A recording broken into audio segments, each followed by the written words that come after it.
So obviously we are not at the studio. This is a little bit different. We're actually shooting at one of our homes, and it's going to be a future location of a Tesla vehicle. And of course it's a small, I say small, two-car garage, because here in Las Vegas, two-car garages aren't really two-car garages. It's more like a car and a half, or a car and a motorcycle. So what we did here is we actually we kind of added upon an idea that somebody else had done once online, but they're not shipping to the US, unfortunately, because they were selling it. It was a great idea. It was a more simpler design than this, but we wanted something that was more universal. Something that can fit in any garage, no matter how much of a distance you have between your car and the wall. Of course, there is a limitation. You don't want to really go any more of a distance than this extension here that we have going, because it does droop at the end, and there's not much you can do about that. We actually have a suspension cable that's right here at the top, which is completely optional, and it kind of operates kind of like a construction crane, so it kind of just lifts the front end up a little bit. It's not perfect because it is supposed to go back and down to be able to properly use the sciencey stuff to be able to get it to actually lift appropriately, but since it is on hinges, it needs to be able to hinge off to the side that puts the back towards the wall, and we can't do that. So all it really is doing is just offsetting some of the weight on the front so it isn't as bad. But for some users, you may only have to go about this far right here, where we extended it from there, but that might be all you need, as well as one of these are called spring balancers. But in this case, we are trying to reach a little bit further away from the wall to be able to get to what will be the back of the vehicle right here, using this vehicle, which is not a Tesla, as an example. So we have an extended arm here that's just adding to it so it can make that extra distance, and everything's reinforced with brackets and everything, and a second spring balancer so that we can be able to get it that distance while not tugging tight on the cable at any point. So one of these spring balancers is handling the connector itself. This one is just simply handling the cable that, that extra swag that needs to be able to come down to be able to reach the distance. So the way we did this is we have aluminum extrusion pieces.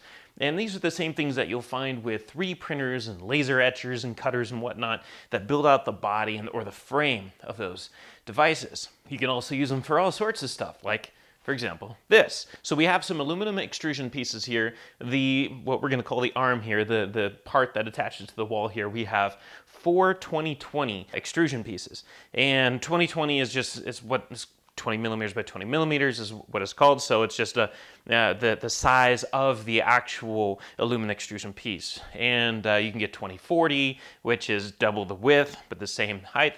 In our case, we did 4 to create a nice big square piece, which would be technically 40-40. If you think about it, you can, of course, customize this up, do 2 pieces of 20-40 to be able to create this, or 40-40 if I don't know if those exist or not. I haven't played with 40-40 before, so 20-40 for sure. You get 2 pieces, or in our case, since we use 20-20, we use 4.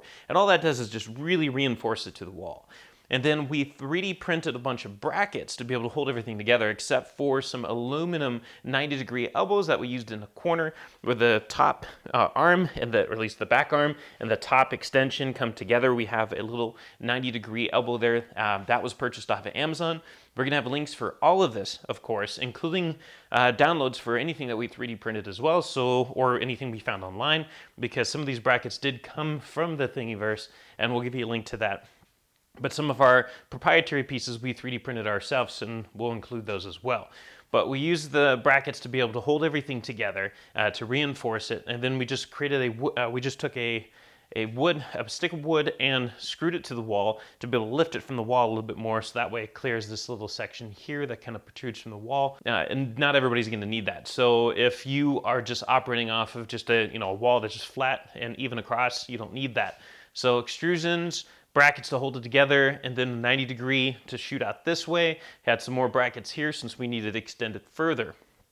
Now, where the custom pieces come from are where the spring balances are attached to. These are kind of, they're brackets for the 2020, or in this case, kind of 2040 arms here, since we got 2 pieces together here. And we designed these to be eye bolts in a way. So we have a place for these spring balancers to be able to attach, thanks to those special eye bolts that we made.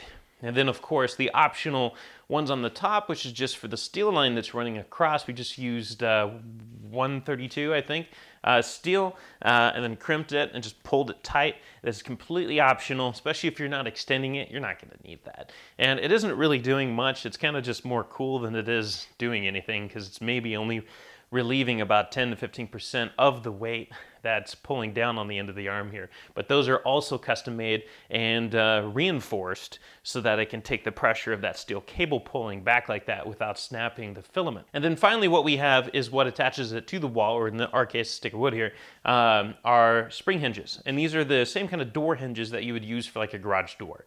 It's simple, they're easy to find. You can go to your hardware store like Home Depot or Lowe's.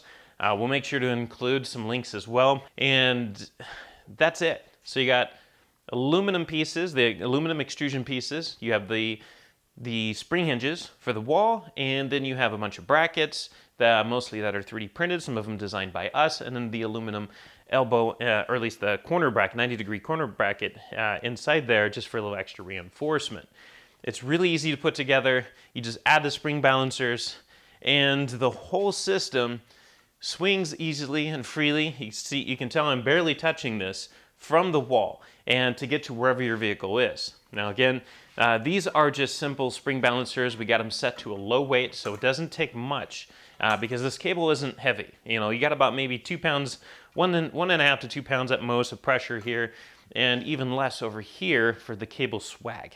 And then it just comes down, plugs into the car, and the idea is you don't want to put too much weight on these, or at least tighten these too much, where it takes too much weight to pull them down, because they're spring balancers. They don't click into place like a retractable hose like you would find with something like this that keeps its position. So this, you know, it immediately retracts as soon as the pressure is released from it or you let go of it. So because of that, it's pulling back at all times. So when you're charging, you don't want all that pressure pulling on your port or the connector. So you don't want these to be too tight. You want these to be simple enough, you know, they're light, you just plug it in, and that's it. It's not pulling up, and when you're done, you just disconnect it from your EV, let it go up top, or to retract, and it takes itself home. You don't have to babysit it, you don't have to bring it over there. You can put something soft, you know, for it to, you know, kind of land into so it doesn't bounce off the wall or anything. I mean, it's not bad. It's the amount of tension that we applied to the spring hinges is very low. I think we did like 3 turns, or at least 3 holes showing before we put a pin into the spring hinge, and we technically only did the top, so the second one actually has no tension on it whatsoever. The top hinge is doing all the work. So it's not a lot of pressure that's bringing it back to the wall, so it's not going to slam into the wall or anything. You don't want to cause any damage. And the spring balancers here, again, have very little tension to them because you don't want all that pressure pulling on your charging port. So I find this to be an amazing solution for clearing all this stuff here. You don't have to make space for this. You know, it just adapts to your garage environment. It goes up underneath the garage door, misses it by that much because else we'd hang it from, we'd try to do a retracting system from the roof or something. But since the garage door comes up and hits somewhere around over here, we have nowhere to be able to mount it from the ceiling. So we have to be able to just clear that garage door and bring it to the car, while at the same time maintaining its own little footprint that's out of the way. It's not forcing you to reorganize your whole garage just to adapt to your electric vehicle. So there you have it. It is the ultimate retracting system for any charging solution for any EV model, let it be a Tesla or any of the other brands that are hitting the market. There's a lot of opportunity that's coming out this year and next year, as well as in the future, as a lot of vehicles get replaced with all electric. So here's your chance, build your own. It is completely fulfilling. And again, we'll have all the links in the description so you can find everything, print everything, and off you go. And of course, if you don't have a 3D printer, of course, not everybody has a 3D printer. A lot of these brackets can be purchased on Amazon. So we'll include links for that as well. And we'll probably have a story about this at POCnetwork.net so we can break it down, all the different links and options more clearly. But again, you don't need a 3D printer for this. You can find the parts readily available. It's just that for us, since we do have access to 3D printers, why buy a bunch of brackets when you can make your own? If you liked what you've seen here, don't forget to subscribe below and, of course, like the video and use the comment section to let us know what you think. What do you like about this? What would you do to improve on this? And have you built one yourself? And of course, if you have, definitely share some pictures with us. We'd love to see. So again, subscribe, like the video, use the comment section, and as always, we thank you for watching, and we'll catch you next time. If you want to stay on top of all the latest and greatest, and or at least the gadgets we cover, remember to subscribe right here. Subscription button. Click it. You're going to want to. There's lots of videos, interviews, previews, all sorts of stuff.